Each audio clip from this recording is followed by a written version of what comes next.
A lição das Americanas. As Americanas foi alvo de um grande aí cyberataque, né? É, e aí o que é que as empresas brasileiras podem aprender com este case que aconteceu recentemente? Com mais de 5 milhões de investidas por hackers no mundo em 2021, as empresas brasileiras estão em alerta após o episódio das Americanas.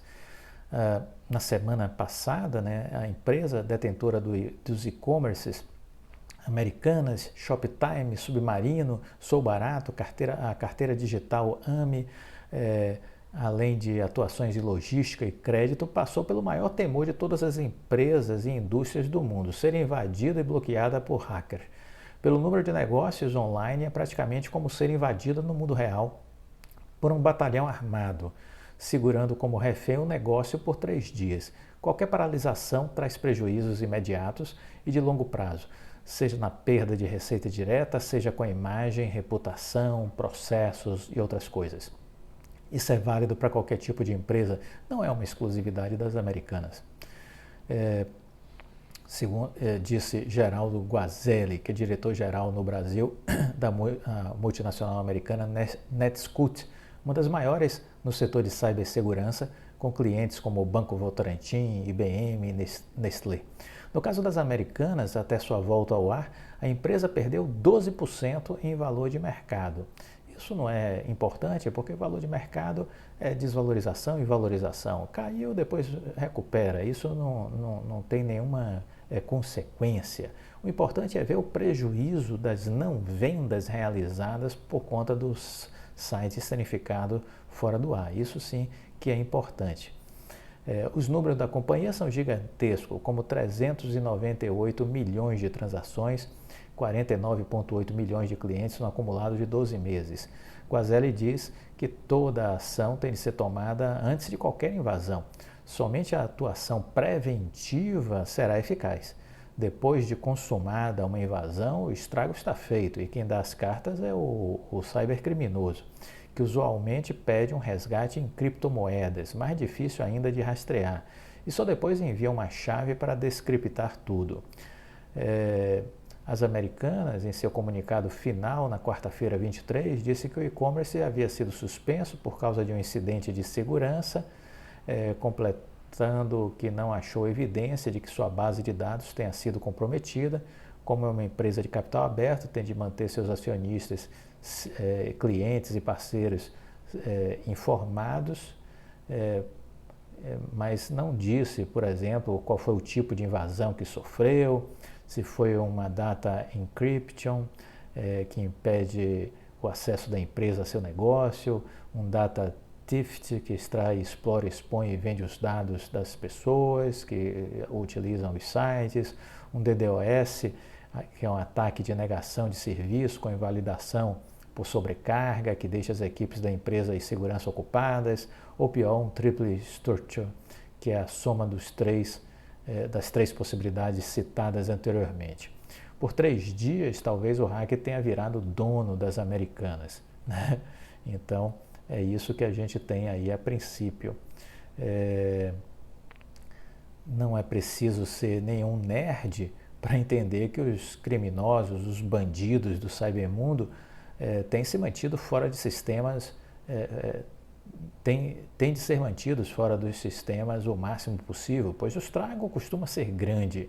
Segundo a NetScout, em 2021 foram detectados 5,4 milhões de ataques de DDoS pelo mundo, sendo que o maior deles contra um operador de internet alemão caracterizado como um ataque de volumetria com 1,5 terabytes por segundo.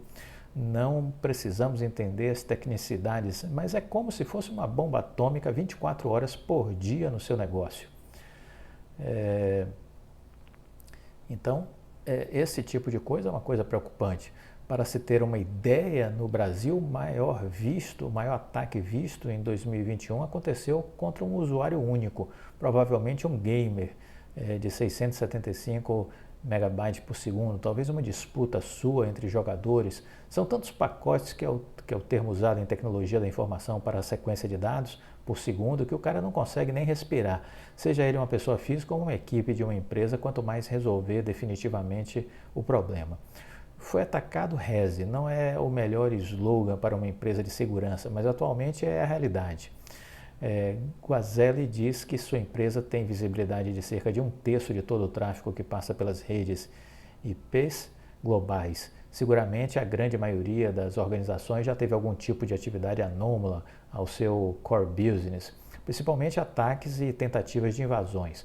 Para ele, o ecossistema brasileiro ainda é pouco maduro do ponto de vista de implementação de medidas e soluções que permitam identificar, tratar e mitigar ameaças. As provedoras de acesso até que estão preparadas, mas isso não seria o suficiente para novos players como healthcare, manufacturing. Segurança não pode ser tratada como casos especiais, né? As indústrias mais atacadas por hackers em 2021 em números de ataques foi exatamente o setor de telecomunicações por cabo, foram 283.516 ataques, processamentos de dados, hospedagem e serviços, 194.258 ataques, telecomunicações sem fio, 84.151 ataques, publicadoras e transmissoras de conteúdo pela internet e sites de busca, 45.029 ataques, shopping eletrônico, 41.053 ataques, fabricantes de computadores, 15.214 ataques, telecomunicações em geral, 14.628 ataques, treinamento de computador, 2.933 ataques, revendedores de telecomunicação, 2.175 ataques, lojas de hobby e jogos, 2.167 ataques. Ataques a banco e cartão foram mais de 7.000, e cartões, né? Foram mais de 7.000 no ano passado. Quando a gente olha a taxa na América Latina, né? Foram mais de 479% o aumento de ataques que aconteceram na América Latina. Então, os números são preocupantes, os números estão aí, as empresas precisam se preparar, precisam investir neste tema e a Oi Soluções está aí, né? Então, esse é um outro ponto importante, porque esse é um dos negócios da Oi Soluções. Então, é nesse sentido que a gente entende que a empresa tem oportunidades para se desenvolver, oportunidades para crescer. É importante que a gente conheça mais do que a empresa está fazendo, né? A gente já sabe que a Oi é uma das empresas que mais atende o cliente corporativo no Brasil, quando se fala em telecom e tecnologia de comunicações, né? Então, a Oi já tem essa característica de ser a empresa que mais atende o setor corporativo em relação ao mercado, né? Mas o que é que exatamente a Oi está fazendo no setor empresarial, né? Quais são os produtos, os serviços que a Oi Soluções está desenvolvendo? É importante que a empresa comece a falar mais.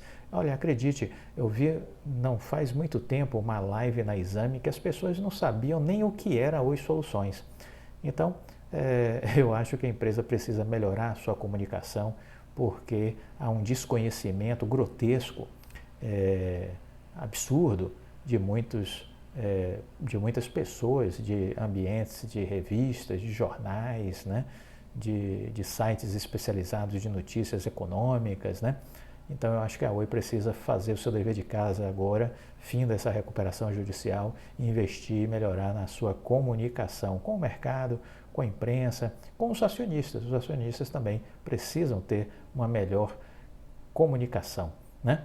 Eu queria destacar que a Coca-Cola ela decidiu que 30% do seu quadro de liderança até 2030 deverá ser composto por pessoas negras.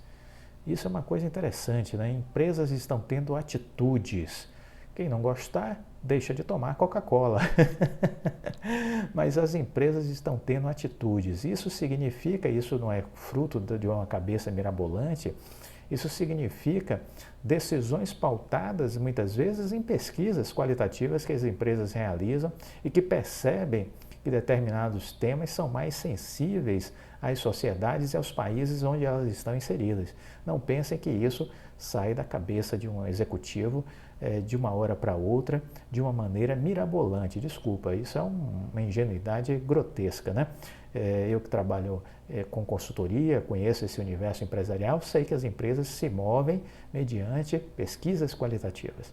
Pesquisas de, como é que eu vou me dizer, onde você consegue calibrar, né, temas relevantes, temas importantes que façam sentido para o seu cliente, para os stakeholders, né, aqueles atores que exercem influência no entorno da empresa, clientes, fornecedores, governos. Então, alguns destes temas acabam virando prioridade para a tomada de decisão daquela organização, daquela empresa em determinado país. Então, o compromisso da Coca-Cola inclui também aumentar em 50% a representação total de negros em seu corpo funcional. Aumentar em 50% a representação total de negros em seu corpo funcional, passando dos atuais 30%, que é o quadro que está hoje na Coca-Cola, 30% de negros, passando de 30% para 45%, sem considerar aí aprendizes e estagiários, né? A Coca-Cola Brasil anunciou que pretende ter 30% de negros em posições de liderança na empresa até 2030. Isso significa mais do que dobrar a participação de pessoas negras em cargo de supervisão e acima e passar de 14% para 30%. O compromisso também inclui aumentar em 50% a representação total de negros em seu corpo funcional, passando dos 30% atuais para 45%. Nossa aspiração é espelhar a diversidade das comunidades que servimos, com o compromisso de ampliar a representatividade e acelerar o processo de inclusão racial na Coca-Cola América Latina, liderada pela Coca-Cola Brasil, afirmou Luiz Felipe Avelar, presidente para a Operação Sul da Coca-Cola América Latina. Quando falamos em aspiração, estamos nos referindo a um conceito que usamos no negócio, focado no progresso, para desafiar o que existe e criar compromisso de mudança, diz Simone Grossman, diretora de Recursos Humanos para a Operação Sul da Coca-Cola América Latina. Segundo a companhia, por meio de nota com a rede de inclusão racial da Coca-Cola, liderada por funcionários de forma voluntária e ouvindo representantes do movimento negro, a empresa está traçando planos de ação para garantir que as mudanças ocorram de forma consistente. O objetivo é acelerar a cultura inclusiva no local de trabalho e nas práticas de negócios, promovendo constantemente conscientização e engajamento, e incentivando não apenas a aquisição de talentos, mas também o desenvolvimento e planejamento de carreira de pessoas negras. O caminho para alcançar uma mudança real no mundo é longo, e estamos fazendo a nossa parte para liderar e defender um futuro melhor para todos, afirma Avelar. Então está aí a posição da Coca-Cola, que é uma semelhante àquela tomada há um tempo atrás pelo Magazine Luiza, onde criou um programa de trainee para pessoas negras, né? Então foi uma definição do presidente da empresa, o Fred Tarajano, né? E agora a Coca-Cola vem dar um outro passo, sendo que este passo ainda é, vamos dizer assim, mais largo no sentido de dizer que é 30% em posições de liderança, né? Então é diferente do programa de trainee do Magalu. Mas é isso, é a empresa se posicionando. Esse tipo de atitude, esse tipo de comportamento não é uma coisa assim, de um estalar de dedos, e reflete estudo, reflete avaliações, entendeu? Não pensem que o diretor, o presidente da empresa acordou num dia e disse, não, hoje eu vou fazer isso. Não é assim que as coisas funcionam no mundo empresarial. Mas o que a gente está vendo são atitudes, são empresas tomando cada vez mais atitudes, escolhendo posicionamentos.